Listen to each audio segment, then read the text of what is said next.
So ayun ang mga besto sa lahat ng mga nagtatanong kung magkano nga ba ang ganitong motorcycle, itong classic bike na to, no? 150cc, ito ay nagkakahalaga ng 60,000 para dun sa cash. And then papakita ko sa inyo kung magkano nga ba ang installment nito, yung down payment niya at yung terms niya. So sa tingin nyo, sulit nga ba ang ganitong motorcycle niya? So sa tingin nyo, sulit nga ba to? Comment nyo naman yan sa baba para at least mapag-usapan natin yan, lalo na dun sa mga nakabili na ng ganitong motorcycle. Share nyo naman yung experience nyo, diba? Para at least malaman din ng iba na gustong bumili nito. Ayos yan. So yun na mga boss, no? Sa lahat ng mga nagtatanong magkano nga ba ang ganitong motorcycle, ito ay nagkakahalaga ng 69,900. Sa lahat ng mga kukuha ng cash at para naman dun sa installment, ilalagay ko na lang din dyan sa screen nyo kung magkano nga ba ang kanilang down payment at yung terms nila. Para naman dun sa mga nakakuha na, mga nakagamit na ng ganitong motorcycle, baka pwede nyo i-comment dyan ano nga ba yung mga naging experience nyo sa motor na to. Ayos yan, di ba? Para meron naman yung idea yung mga kukuha nito. Let's go. Moving silent, feel the violence, the excitement, I know the assignment. I'm taking over, I'm sick of mediocre. I'll be the closer, I got a different motor. I got a mission to win it, some ammunition to get it. Don't need permission to finish, got an addiction that's gripping. Got some convictions I'm living, once I'm committed, I'm in it. Got a prediction, I'm winning. They're the pure bloods, I'm the hybrid. So yun na nga, upuan natin itong Motorstar Cafe 150. Side stand muna natin. Yun, no? Okay. Yung, medyo mabigat yung isang to. Okay. So ganyan ang itsura niya kapag naka-side stand. And then aking height nga pala ay 5'2". Sa lahat ng mga gustong kumuha ng parehas na height ko, eh, mukhang kabot naman natin to. Ayan. So, nakatingkayad tayo rito. Sobrang bukaka. Sobrang bukaka natin dito. Pero, pag naitayo nyo na siya, magaan yung motorcycle, bumababa lang tayo. Ayan, magaan yung motorcycle. Tapos yung turning radius niya, hindi siya ganun kalawak. Kasi nga, syempre, parang pang big bike yung datingan nito. Ayan. So, medyo yung feeling ko dito pasubsob. Ganito yung itsura natin dito. Diba?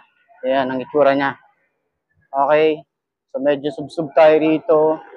Kagandahan dito, yung kanyang side mirror. Ganyan yung tiklop nyo. Pwede nyo baba ng ganyan, ganyan. Diba? Medyo ano kayo, tapos yung pag-adjust niya, sobrang dali lang i-adjust. Ayan. Ganito yung itsura natin. Ang ganda, diba? Papiling ko rito para mga nakaganito tayo. Parang artistahin yung datingan.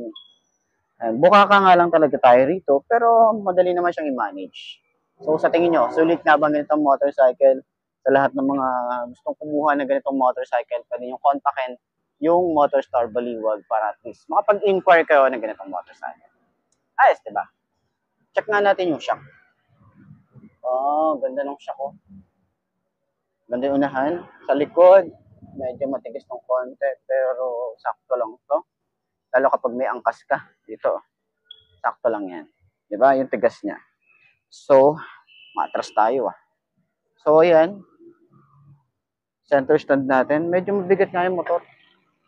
Yan, center stand. Medyo mabigat din yung center stand. Pero, kapag sanay ka na sa mga mabibigat na motorcycle, eh, sisiw na sa'yo. Ayos siya. I show she's rapping. One look at her and you know I ain't second guessing. Never got me stressing. Yeah, she's a blessing.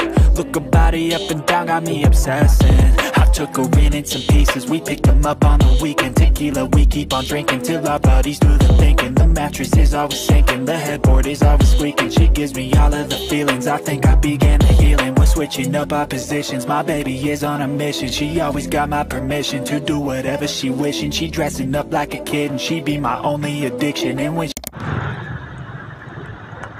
So, yun na nga ngayong 2025, mauupuan ulit natin itong Keyway Cafe Racer 152 sa 5'2" na height ko. Tingnan natin, baka abot naman natin para dun sa same height ko. Eh, meron kayo reference? So, side stand muna natin. Baba muna natin. So, tingnan natin kung gaano nga ba kabigat. Medyo nakalimutan ko na rin kasi yung feeling parang nakasakay dito. So, yung no. So, ganyan ang itsura niya kapag naka-side stand. Okay naman yung itsura niya. No, mukhang hindi naman siya alanganin sa pag side stand niya kapag sa mga lugar na medyo alanganin, diba? So, ayan. Ayusin natin yung kanyang foot pegs. Tingnan natin, 5'2" ang aking height. So, itsura natin. Medyo sub-sub na kagad. Tapos, sobrang tingked. Ayan, sobrang bukaka nung ating datingan dito. So, pero kapag nakataas naman yung ating paa dun sa kabila, tapos nakalapat naman dyan, so, magaan naman na. Diba? Kaya na nating i-handle. So, ang technique lang dyan, kapag mga 5'2" yung height nyo, kagaya ko, kapag nasa traffic tayo, ganito yung position natin dapat. So, kasi medyo nakapasubsob yung datingan natin. Pero kapag mabubuwal tayo sa kabila, kailangan mabilis tayo. Gaganyan tayo agad. So, okay. So, ganyan. Diba? Palit-palitan lang. Okay, para at least hindi tayo mahirapan sa traffic. Okay, pero kapag umaandar naman na tayo, ganyan ang itsura natin dyan, diba? So, yan, piga-piga na lang tayo niya. Tsaka magaan yung motor, oh. So, yung kanyang shock sa harap, ganda ng shock sa harap, oh. Diba? Sa likod, dahil nga, uy, nararamdamin natin, oh. Maganda yung shock sa likod, harap, all goods. Turning radius niya, hindi siya ganun kalawak, saktuhan lang. Yan, so medyo pasubsob nga yung datingan natin dito. Siguro pag medyo mataas ka pa, sobrang subsob ka. Pero para sa kagaya kong 5'2", hindi naman tao masakit sa likod, no? Saktuhan lang din. Pero sa long ride, tingin nyo, lalo na yung mga nakagamit nito, sa long ride, okay ba siya? Diba? Pero para sa akin, marami na ako nakikita na ganito, all goods yung kanyang sound check, no? Kapag ito yung nakakasalubong natin or nakakasabay natin sa daan. Ayan. So, ayun na nga, para dun sa lahat ng mga gustong kumuha na ganitong motorcycle, lalagay ko yung contact number ng Mitsubishi Pulilan Branch para sa mga mag-i-inquire na to, para at least direct na kayo sa kanila. Or pwede nyo akong kontakin sa aking Facebook page, message nyo na lang ako, and pwede ko kayong i-assist. Ayos, diba? So, ayan. Abot naman, magaan, all goods, diba? Sa price niya, alamin natin. Okay? So, center stand ulit natin. Yun, no? Madali lang din siyang i-center stand, magaan. Ayos.